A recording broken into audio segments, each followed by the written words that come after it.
Hello, hockey friends and families around the world. Welcome to a special night edition of Our Kids Play Hockey. I'm Lee Elias, joined as always by Christie Casciano Burns and Mike Benelli. And tonight, it's early March. We're recording at night because just like the rest of the world today, my daughter's home from school this week because of COVID protocol, so we had to be flexible, but that's what we're all about here.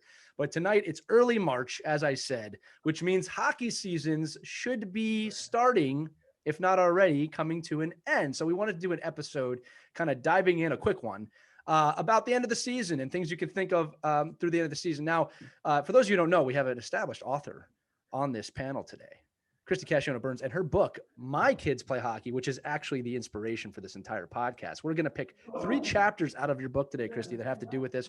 One of them is called Hockey Season is Whine-Ding Down. One is called Resist the Urge to Play Year Round. And the other one is Reasons to Love the Off Season. So I want to throw it to you right away. We're going to start off with Hockey Season's Winding Down. I love this chapter, Christie, because it deals right away with, hey, things are not always bad. At the end of the season, people have a lot of gripes. They have a lot of things, but you got to note the wins as well, right? Be grateful for the things that we get. Right. And there's a little play on words there when we say wine. Wow. We're talking about cheese with that? Yeah. I got to get, that's right. I got to give credit to Carolyn Stanistreet. She is the author of this chapter. It's chapter 59 in the book. And she runs down a whole bunch of reasons why there are some good things to celebrate when the season ends. A lot of people are sad and upset, and the kids are always teary-eyed. You know, they hate to say their goodbyes, and parents miss their friends. But there are a lot of benefits that you got to think about. So, for example, think of all the money you're going to save. Gas, for example. Especially this year. Especially this year. Are the prices not killing you? Mike, would you like to comment on that point?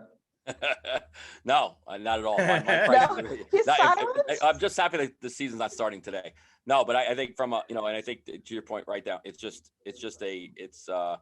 one of the things I tell other coaches that I work with is I can guarantee you there's been more positives than negatives. You just have to find them and drown out any of those little negatives. And towards the end of the year, everybody's, there's a whole bunch of stuff going on and there's a lot of choices for kids to make and parents to make and rumors and talking. But I think to your point, it's, less whining and more celebrating and, really just embracing the fact that no matter what happened, it was a good learning experience. Right. And you get to connect. And another point she raises, you can now start to connect with people outside of your hockey circles. And you have to admit, when you're in the middle of a hockey season, a lot of times you shut other people out, even relatives and friends. You just have this hockey family, which is wonderful and glorious. But it's okay to start to put that to an end and start reaching out to other family and friends as well. So you get to see people you normally don't get to see during the hockey season.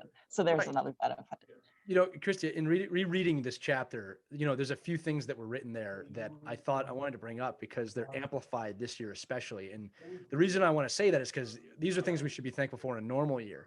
But, one of them, and unfortunately, this is not going to be true for every hockey family, is health. If you got through this hockey season healthy, or even you experienced COVID and survived, right? We need to be thankful for that. I had COVID this past year. I know Mike had a bout with it. Christie, your daughter had it. Thankfully, we're all healthy. We're all fine now, but I'm very thankful for my health after being in the rink every day with the kids. Another one that I think is always important, no matter what your social standing is being able to afford the year. Look, there are some families that just the expense of hockey is not a problem, but you got to anchor yourself in the understanding that there are some people that really have to make ends meet to get to the rink and to play every day.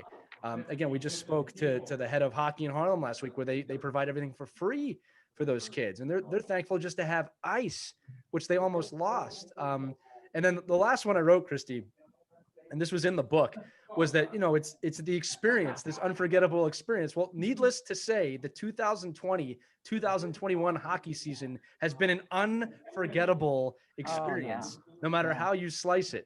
Whether you had rinks open, closed, off ice, on ice, health, not having locker rooms available.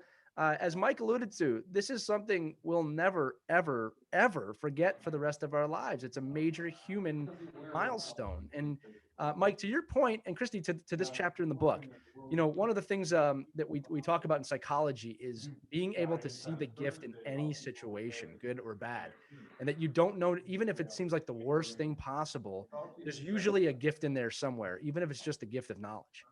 And that can be very hard to do. Hence the chapter, Stop Whining, right? Winding Down, is to see those gifts. And, again, my son is young in the game. Mike, your kids are kind of halfway through. Christy, your kids are out there. Gifts after every season, good or bad, right? Oh, absolutely. Yeah. And it's also good to look back and see how did they develop this year? Not even just on their skills on the ice, but as a little person, you Right. know? Human Yeah, being, right? Oh, yeah. Yeah. I mean, it's amazing. Like some of the kindness that they might show to their teammates, how they might comfort another teammate, even how they may have gotten a little bit thicker skin, because sometimes that happens during the season too, and it doesn't always go their way, Right. and they have to deal with loss and disappointment, and maybe not getting the playing time that they had hoped for. But that helps them grow and learn too. So it's kind of fun to look back and see how your kid developed in ways outside of just the hockey skills. Yeah, you never know when not making the team or not being the best on the team will motivate a kid to go that extra mile to become the best kid on the team. I know that's happened to me several times in my life where I've been on a team and I maybe didn't make the same team next year, but it motivated me. As a parent, it's devastating. Yeah. I remember driving with my father and I was really upset and he was really upset, but we didn't know that would be the catalyst that kind of got me, hey, you know what, I'm going to practice an extra hour a day now, things like that. And Mike, you must see this all the time as well. Yeah, I mean, so one of the things I do as a coach in a situation like this, and COVID helped maybe expose it even more, right? Is just having the ability to say, and knowing like months ago, 3 months ago, don't forget what we talked about at the beginning of the year. We're still on track. Things haven't changed. All the parents that said winning isn't the only reason I'm here. It's the experience that I want. Let's not forget that we're not winning. But I think one of the real things that I experienced this year, which I probably wasn't prepared for as well as I wanted to be, is the fact that a lot of the teams that I work with, and specifically my own team, we didn't have that opportunity to bond and do team things. And so you lose a lot of the ability, to Christie's point, the friendships are great. Now, these kids are a little bit more resilient, right? They're used to being on text messaging chats and Snapchat, and like they communicate differently. So maybe I'm reading into it too much, but that locker room experience wasn't there. That those sleepovers weren't there. The mornings at IHOP, they weren't there. Right. And it's because they just couldn't be. And I think we just have to understand that, hey, listen, that is a learning experience too. I mean, you brought up the fact about, maybe you didn't get the team you wanted to be on, or maybe you don't think you're prepared for tryouts coming up. Right. Like I love sharing. There's a Tom Brady video out there when he's getting interviewed, right? And they talk about his draft year card, and you could see his face, like a skinny kid, non-athletic, and you could see in his eyes, like he's getting mad. Like you could see where he gets his motivation from. And I try to share that with the kids. Like, okay, use this as your catalyst to go where you want to go, or don't, right? So, but the end of the year is a time to reflect on that. And as parents, I think we have to be able to step back, just like, maybe it's not the 24-hour rule, but it's the 6-month rule. Breathe. We had a season. Let's figure out where we're going to reset and go next. Right. And oh, Christy, you muted yourself. So real quick, for those of you listening to the episode, not watching, so you'll know Christy's in her newsroom now, where she typically works. That's why you might hear some of they're voices. busy in the background, so I was trying to drown out some of the loud conversations. Breaking news. I'm waiting for the breaking news to come across your screen. The breaking news is that we're doing this episode live while she's at work. No, we appreciate you doing this from your job, Christy.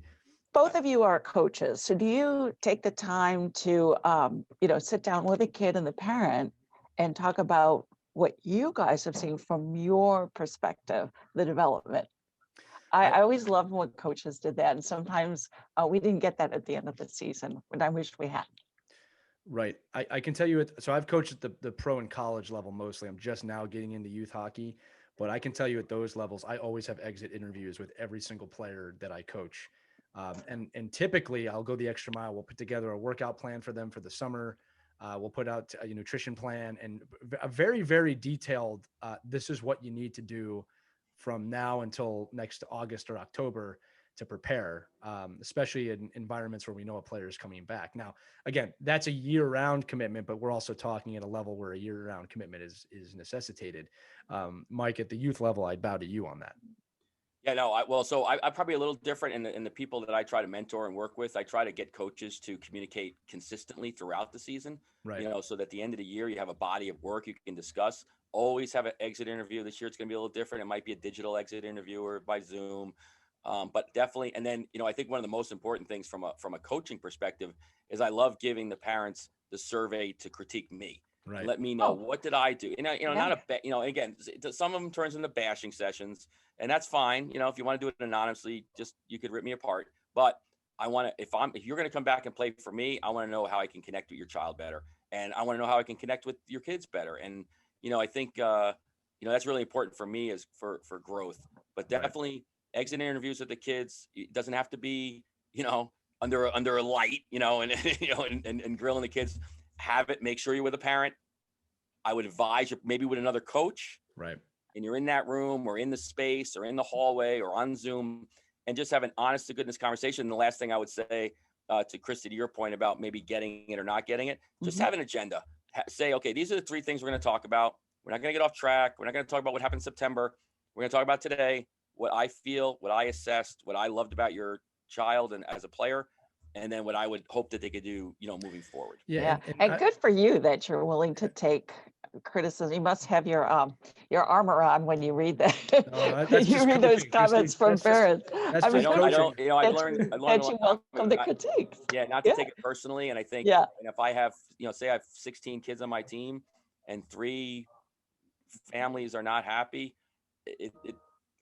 I mean, it's a victory for me. I mean, it's just, okay, listen, because especially when you start getting in, listen, if this was an 8U program, maybe a little different, but once you start getting into more competitive play and kids are competing for spots, right? If you're willing to put your child and your child wants that, they have to be willing to take critique, both positive and negative, but they've got to be able to have a discussion to say, hey, this is what it is. And this is what I feel. And I know your private lesson instructor might not think the same way as me, but I'm just dealing with what I know about you and my feeling. You trusted in me to watch to coach your child. So this is just my opinion. Take it what you want with it. You don't have to, write it in stone and have that for the rest of your life. But I think over the course of, and Lee's seen this in at the pro level, if I was to take an assessment of a kid when he's 9 and 10 and 11 and 12 and talk to their coaches, I could almost be very close that kid, the deficiencies I see him at 19, I probably saw in him at 9. And it's our job to help, coach that out of them or coach with them. It's also important to, a quick coaching tip, Mike, and you can jump on this too, is one of the keys to having great postseason evaluations is to have great preseason evaluations so that you can set the bar and the metrics for success. Nobody wants to hear after a season, oh, here's what I think, if you don't have any kind of guide on what the goal was, right? So I think that's an important thing to note, that when I work with my players, we do this interview in the preseason as well of what do we want to accomplish this year? What are we looking to do this year? And then the exit interviews, did we accomplish the goals we set forth at the beginning of the season? Again, that's a little bit more of an advanced technique. You wouldn't do that with an 8U team. But I think it's important, as Mike said, anytime there's a tryout or a competitive nature, once you get to those older levels, those are important just for life skills, right? To have the metrics of success.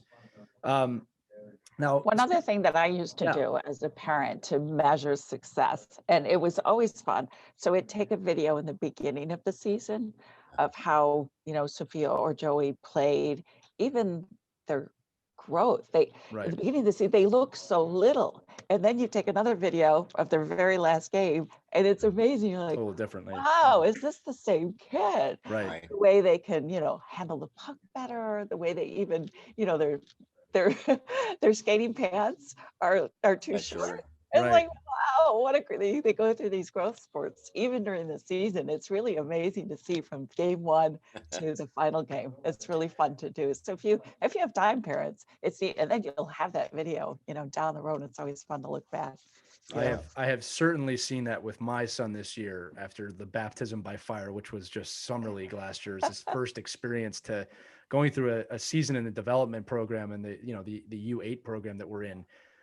He's one of the better skaters out there now, whereas he was one of the slowest when we started. I mean, and again, I'm not judging him on that at all. It's just the growth was amazing to me to see him go out there, and he was teaching his little sister to skate the last time we were out there. Now, speaking of my son, one of the things we spoke about was this summer, right? COVID permitting, what do you want to do this summer? And, the manager of my team ran up to me last night. Hey, you got to sign up for summer league. You got to sign up for summer league. Oh. He's coming right up to it. And that's going to bring us to the next topic here, which is resisting the urge to play year round. Now, if my son wants to play hockey this summer, I'm not going to stop him, but he's going to play some other sports too. And one of the things I loved about this chapter in your book, Christie, is you did the perfect thing and named some athletes people may have heard of. I don't know if people know who these people are, but Jim Brown was a pretty famous football player, also one of the best lacrosse players of all time, potentially. Michael Jordan, really big minor league baseball player at one point. He played another sport too.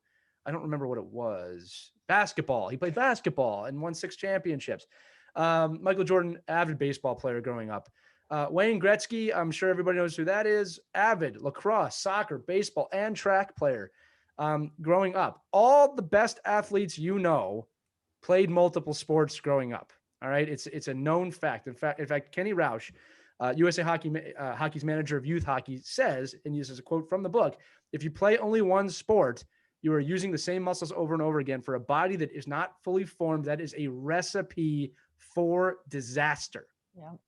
Long story short, the more sports your kids play, the better overall athlete they'll be, especially at the younger ages when we're like 15 down, right? When you get to about 14, 15, this conversation does change a little bit if your kid has a legit future, all right? In terms early of specialization in hockey is not going to build a bulletproof hockey player. No. Trust me on this. It's going to build a one-dimensional hockey player is what it's going to build. And you could risk burnout. And as you said, injuries as well. I know any parent who subscribes to playing 12 months a year for, your little kid is not going to like this podcast very much, because I think all of us are on the same page here. Right. It's not a good idea. For many, many, many reasons on so many levels. Even just letting your kid be a kid, let them experience other friendships. And, when the season's over, shut it off. Let them go outside, play outside, get some sunshine. Right. Mingle with other kids outside of hockey. Mingle with other parents outside of hockey. It's good for your mental health too. You don't want to be stuck in a ring 12 months in a year. Come on. It's good for the parents. Well, maybe 11 months out of the year.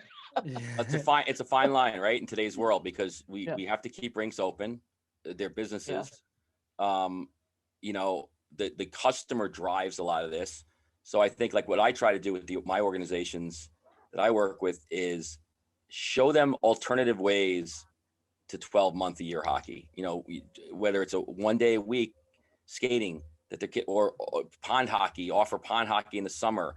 Offer a chance to get off the beach and, jump in with your sandals and get on the ice. Like there's other alternatives. I think when we talk about year-round hockey, and I think, Kenny grew up, right here and played high school locally, and he'd be, he played baseball, all spring, but he was at the rink, we were there 11:30 at night, breaking into the rink and skating at night, because it was free. It was free time. It was free play. And I think there's a lot to be said for that. I think when we talk about year-round hockey and the urge to play year-round, it's year-round structure. Right. It's year-round power skating. It's year-round stick handling. It's not like the best baseball players because they probably played stick ball all the time, and they probably played and they were probably great at tennis, and they're great. I mean, I do think that one of the differentiators too is a lot of these sports, these field sports and ice and hockey are just different. The skating is a much different thing than running, jumping, sprinting. It just is. So understanding all that, I think at the end of the day, from a USA Hockey perspective, when I hear it from in our coaching programs, it's the structured year-round play, the getting in a car and going to a tournament and playing 7 games on a weekend year-round play. It's not, hey, if there's open ice and you want to go out with your friends and everybody shows up, that's great, because it's love, right? That's passion. Right. But find time to play baseball, find time to play lacrosse, find time to do Boy Scouts and, you know, art and music. And I think, and it's funny because I just saw a video the other day, Chris Kreider, you know, playing the piano, this classical piano. He didn't get that because he didn't practice, right? He didn't just say, oh, I'm going to be a savant. He probably, that was probably something he did as a youth growing up. And that's great. All those kind of things are so cool because it shows the diversity in the human being. Right. And More isn't always better when it No. comes to, you know, right? And sometimes it can also set them up for burnout. Kids can just 100%. easily burn out. 100%. And when the season starts, you're going to see them less motivated. Why is that? Because they've been doing it all summer. So you don't see the motivation, the excitement of a new season, because it's all the same. It's just the same thing every day. It becomes like a job. I mean, I don't think the last thing you want for your kids. I don't think there's anything more fun than hearing a kid say, like, when do we start up again? Like, when are we going? Like, you know, like, are we almost done with this beach stuff? I want to get on the ice. Like, Amen, that's brother. great. Like, Well, that's what when you want. accomplish. You're like, okay, this is cool. Now I'm ready too. Let's go. Exactly. But I think it's not. Oh, it's like, you know, if you think that your 10-year-old is getting better driving 7 hours to play in a weekend tournament in July, I'd have a great debate with you, because it's just, there's the not pressure happening. too. There's the pressure that comes along with that of just, you know, you got to put yourself in your kids' point of view, right? Like your kids are not built to deal with 24-hour pressure like that. That comes later on in your life. And to be honest with you, adults aren't built for that too well either. But, you know, Christie, as you said with burnout, like when I was a kid, I started hockey late. I started at 12. And I loved it, and I still love it, obviously. But it was an immediate passion of mine, and I played year round, mainly because I had a lot of room to catch up, but also because I really loved playing. But it was funny because it's kind of like a reversal here. When I started playing college hockey. I also joined like a softball team, and I also joined some other teams, and I was really good at some of these other sports, and it made me start thinking, like, man, if I had taken time with this sport or that sport, what would have happened? Not in a regretful sense. It's just more of a like, wow, there's like some skill sets here I could really learn. I've recently taken up basketball because I never played it. And guess what, guys? I suck at it. And I love that. I love that because I'm learning something. And it's funny because as a hockey coach, I'm seeing things in the game. This is just to prove the point. I'm seeing things in learning to play basketball that directly apply to hockey in ways I never would have thought of. And I'm actually learning things on the court that make me a better men's league player, if you will, now. So it just goes to show you that the best athletes do this. You know, we hear all the time, well, the pros do it all year. Yeah, they're getting paid millions of dollars. It's their job. Of course they're playing year round, right? That's what they do. I guarantee you Austin Matthews didn't play year round. Connor McDavid didn't play year round. He played other sports up until the point he became a junior hockey player, right? So yeah, and one of the things too we have to be aware of though, Thule, and I think you know this instinctively, but as a parent, we're talking about the elite of the elite, right? Like right. These people, they don't even have to pick up a tennis racket until they're 24 years old, and they just do it, and they're great at it. Like it's just they're just the elite. That's not the normal person. These are freak shows, right? These are people that are just have a talent that kids don't get. And I think our number one thing we got to think about is how can we keep our kids in the game as long as they want to be in the game, healthy, physically healthy, mentally healthy, and us being there to support them in their love for it, right? And I think that's, you know, again, and if they have the affinity to work out, guess what? They're going to get up in the morning, and you're going to find out they're shooting in the driveway, right? And they're rollerblading, and they're doing these other things, and you don't have to do anything.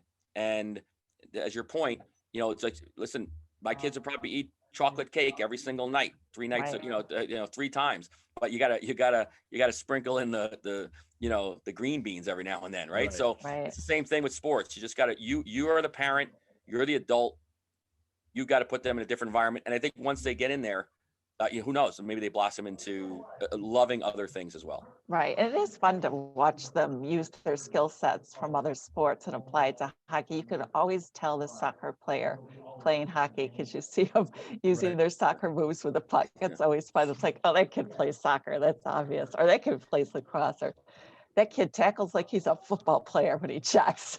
I can But tell you too, we also Christy. want, Yeah, just real quick, I can tell you too that having coached in other countries, when you have players from other countries, you can see their skill sets being born from other sports. I mean, when I coached in England, they all play soccer over there, and there was some obvious skill development that we don't have here in the United States with their feet.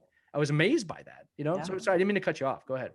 No, that's good. I wanted to get into the sports injuries because I was reading this about repeatedly using the same muscle groups and movement patterns, often on an almost year-round basis. Young athletes are increasing their chances of developing a whole host of injuries: lower abdominal tears in hockey, Tommy John surgeries in baseball, ACL tears in young female athletes are significantly on the rise. And I think that's something we need to consider, 100%. I can tell you from my own experience, having played in hockey mostly most of my life, I was never able to really run well because I hadn't developed a lot of those muscles, and I had to redevelop them because like I got gigantic quads like every other hockey player, but none of my other running muscles developed. My feet were very weak because I mean, basically when you play hockey, your foot's in a cast, right? Yeah. So that my foot muscles were very weak, and I had to redevelop these things. And the older I get, the more aware of them I are.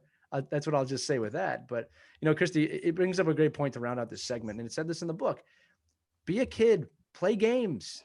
That's what kids are meant to do. They're meant to play games. As parents, we have to make sure that we don't put our own anxiety and our own expectations into our children to build that stress. You wouldn't have wanted that when you were 7, 8, 9, 10, 11, 12, We don't put it into them. You're not really teaching them. Teach them to diversify. Like most things in life, diversification or in moderation is healthier for you. So right. And you're going to get a lot of pressure from other parents. Trust me. Absolutely.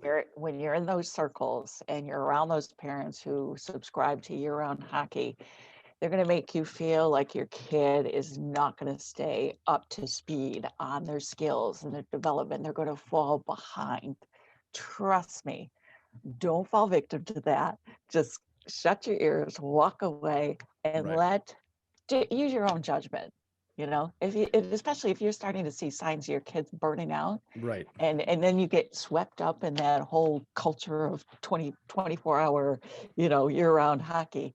Walk away from it and make the choices on your own. Don't get swept up in the pressure of what other hockey parents are doing. I'll tell you all as a warning out there listening and watching this. I have seen elite athletes, and I mean NHL level athletes, burn out in college or high school, and it is devastating.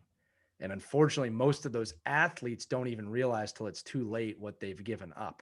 But when I speak to them, and I've spoken to several, I knew a guy one time, I won't say his name, was playing in the AHL during the lockout year. He would have made the NHL, but he played year round for 15 years straight, no breaks.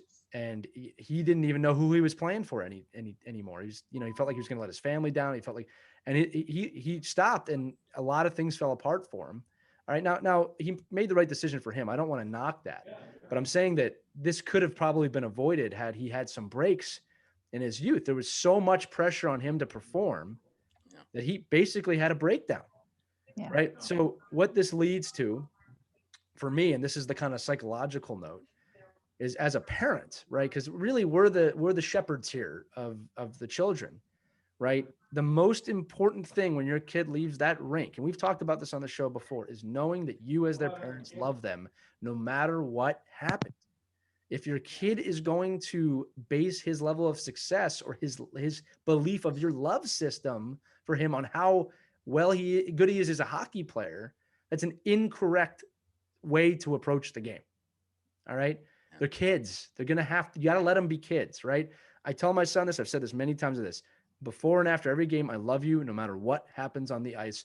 I do not base my love for you on what happens on the ice. Doesn't mean I'm not going to tell him when he does good things or bad things or everything in between. But that has nothing to do with my love for him. I can only plead with you as parents. Don't sacrifice that and don't take that for granted. It will affect your kid the rest of their lives.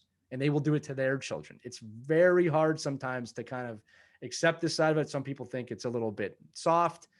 It's not. It's your relationship with your child, right? So just something to throw in there. Now, Before we transition out, the last one, the last section I love, Christine. I actually have to go to the book on this one because it's reasons to love the off season. We wanted to end this on a personal note. I have a bookmark in the book because this is just a ton of stuff here. Reasons to love the off season. This was written by Sharon. Is it Enck? Did I say that right? Sharon? Yeah. Sharon Enck, right? And it's just a whole chapter of Goalie mom. numbers, the 25 reasons for you to love the off season. I'm just going to pick a random one. Mike, tell me when to stop. Good. Right Let's hear there. it. Number 8, Facebook friends realize that you don't live in a rink and that you have other interests. Well, that's the year for that one, isn't it? Yes. You know, I like this one. You can watch episodes of The Walking Dead, which is funny, Christy, because when you wrote this, you think that'd be outdated, but that show is somehow still on the air, Yeah. right? Yeah. It's Oh, there's amazing. other things we binge watch now. Aren't we all hooked on Netflix? Yeah, Disney Plus. I do a lot of you do Marvel and Disney. Star Wars shows myself. Right. Here's one, number 19. This is for the parents out there. Actually spend time with your spouse instead of being two ships that pass in the night, in the morning or in the afternoon. Guaranteed everyone has experienced that over the last 12 months at some point. Absolutely. And when you have 2 kids, you become tag teams. Tag Right. you're at, you know? Right. Here's more. Things like hockey tape and game socks cease to be everywhere in your house unless you're one of the moms I know who uses hockey tape for everything. That's one of the ones that was written here. You can kick your feet up with a book. You can take a vacation that isn't tournament weekend. And it says, I know this is a novel concept, but you can vacation in places that don't have ice rinks. Yes, beaches are real. Some of these are really cute, you know? Also, in the health department, your blood pressure can return to normal. And there's no threat of a shootout or close game. Again, there's a ton of these, and I love them. How about this one? The hemorrhaging of money stops, temporarily at least. That is, unless you are one of the above-mentioned parents that has their kid in every available camp, something we talked about in this episode. Right. I like number 1, though, the best. It's your hockey friends can just be friends again. Maybe you've had too much of each other during the season. Maybe they've made some disparaging remarks about the goal that deflected off your kid's skate. Either way, now you can enjoy each other again. Take a breath. It's okay. This is not the world, right? There's no season that's the everything. There's no season that makes or breaks your career. Typically, you think there is, but it's really the culmination of thing. You know, what do you guys have too? Because I can keep reading these all day. Yeah, I mean, it's just being able to enjoy your family outside the rink too, because so often during our hockey seasons, we were going in opposite directions. You know, John would take Joey and I would take Sophia. And Right. Oftentimes I didn't get to see some of Joey's games because he's on the other side of the state and I'm in Canada with Sophia. And it's kind of hard because, you know, your family gets separated a lot by hockey, especially if you have kids on different teams. If Right. you're all on the same team, that's It's a miracle. Oh, that's heaven. Right. That's heaven if that happens. I It happened coached a 1 team year once for us. with 3 brothers, and we won a championship. And to see those 3 brothers together was an incredible thing. And they knew it too. They were really so super rare. aware of that. Yeah. So you Another get one. to be a family again, you know? Yeah, which is so important, right? You know, one of the things we do in my family is we're big people about the sitting together at dinner, right? Having a family dinner every night. I like this one here. It's number 18 in the book, Christy. Enjoy a dinner that isn't overcooked from being in the crock pot too long or grown cold from sitting on hockey nights.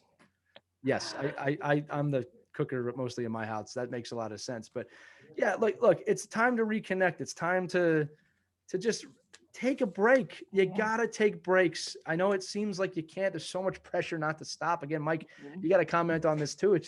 It's breaks are important, insanely important. I don't know what off season you guys are talking about. I mean, I'm thinking like, okay, this is a great time for me to catch up on video. I can now really, fine tune my lineup. I can really concentrate on what kids. That is a break. That is a break. Yeah. No, but again, it's a break for me because I really enjoy that, and I think for me, honestly, I just love like my guys. They play lacrosse and baseball, and if you just get to sit on the sidelines and go, oh, hockey's not that nuts. These people are crazy. Like, they're really, they're running up and down. They can hear you. Like I think we've talked about in other episodes that, like you're behind the glass, so it's not that big a deal, right? But you're right on the field. So I think it's, I don't know. I think Mike, I thought that too. When we were doing all those sports, I'd be sitting there watching the lacrosse parents.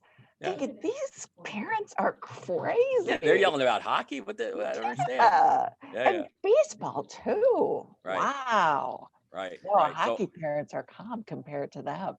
No Parents doubt. are just crazy. You know why they're crazy? Because they love their kids. And it's just sometimes we don't know how to vocalize that. You know, Mike, Yeah. one thing I wrote in one of my books that speaks to what you're saying about is that, this is really mostly for coaches. But I joke with people that they're really, the off season's real, but it's just when we don't play games. The season's year round for coaches, right? In seasons games, off seasons, there's just no games being played. But that's also our profession, right? Like, again, we're talking about kids. Kids need a break. They need a Right. break. I just put my kid in timeout earlier because he needed a break. Right? It's no You different. don't have a penalty box? You need to get a penalty box. When I was a kid, we had the thinking chair, and that's what we've readopted. And my father always tells this story about, I came home and he said, "What do you think about school?" I said, "I like it all except the thinking chair." He goes, "Well, how often are you in the thinking chair?" And I apparently famously said, "All the time, Dad, Oh my gosh. all the time." And I still haven't stopped talking, however many years later. But look, rounding out this episode, the key here is this: we're heading towards off season. There's obviously a lot of decisions to be made.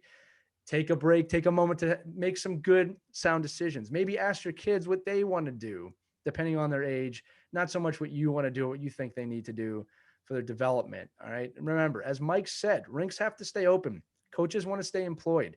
It behooves them to tell you that the kid needs to play year round. And again, I'm a coach. Okay. I get that. All right. I'm not knocking that, especially with you here, Mike. No, I'm not knocking that. But maybe ask your kid what they want to do this offseason. Do they need a break? Ask them how they're feeling mentally. If your kid's raring to go and wants to keep skating, let them keep skating, but maybe introduce them to some outdoor sports as well. Maybe introduce them to some other people. It's important. Every single study shows it's extremely important. I want to give you guys the final word. Mike, I'm going to go to you first. Thank your coach, your volunteer coach. Thank them. Make sure you're at the end of the year. Now, I think, and I'm a big basket. Beer. Well, and me, get him a comfortable pillow and say, go take a rest for a couple of months. Right. But I think it's basically, all the things we talked about. Have a step back. Evaluate. What a great opportunity we all have that we get to play a really cool sport, and the kids get to do this. These crazy things on blades, which not a lot of kids get to do. And I think just, and then, listen to your kids. Say, hey, how'd you do? What'd you like? What you didn't like? Let's say, what do you need to do to get better? You want to do, I think, and then use that knowledge base, right? Use the fact that we know that the best athletes in the world were great runners and great sprinters and great jumpers and had great hand-eye coordination. So enhance all those things for your kids when you can. They're also great readers. They're great students. They're great community people. Like those are things you can do in the off season too. Going back to your book, Christie, you can read a book. I read a lot in the off season because it's that's my weightlifting as a coach in the off season. They do a lot of other things. Anyway, Christie, I'm going to toss the puck to you. The screen. If you're missing your hockey family during the summer season, there's lots of things you can do to get together. At the end of the season, we would put together a wine tour, and it was just be the hockey moms. That's awesome. Oh my gosh, that was so fun. And we would just tour the wine country and just relax and just talk about, our lives outside of hockey and get to know each other on another level. Yeah. With no kids, with no husbands. We need to get the hockey moms on camera at the end of that to hear the truth about the season. Man, I'm just kidding.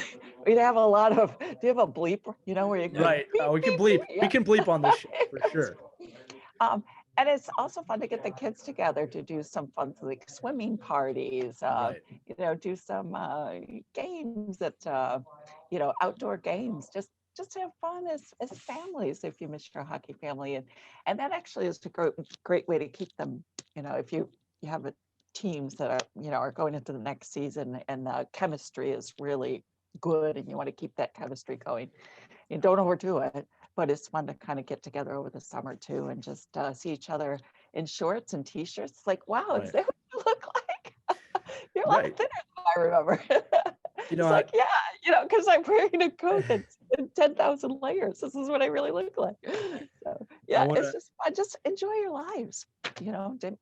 Don't put so much pressure on yourselves to, get your kids to be the best hockey player in the world. Right. There's only just develop them being the best kid.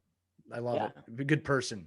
right? Good I person. want to reiterate something you both said during the show, which is the goal should be, in August.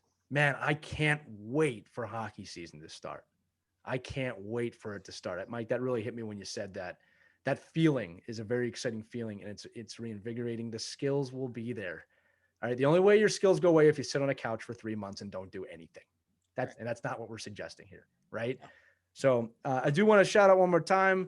My Kids Play Hockey, not to be confused with Our Kids Play Hockey, the podcast written by Christie Casciano Burns, available on Amazon or obviously wherever books are sold.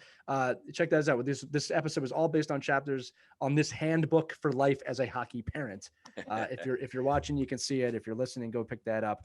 I want to thank both of you for being here tonight, That was as always. Yeah, Christy, thanks for coming on during your work hour. We know in the world there's always news. Mike, once again, thanks for joining us. I can't believe you're not at the rink tonight. Lucked out with that. And I want to thank my wife and person watching my kids right now. Hopefully they're doing all right. Me too. I got to get Right. home.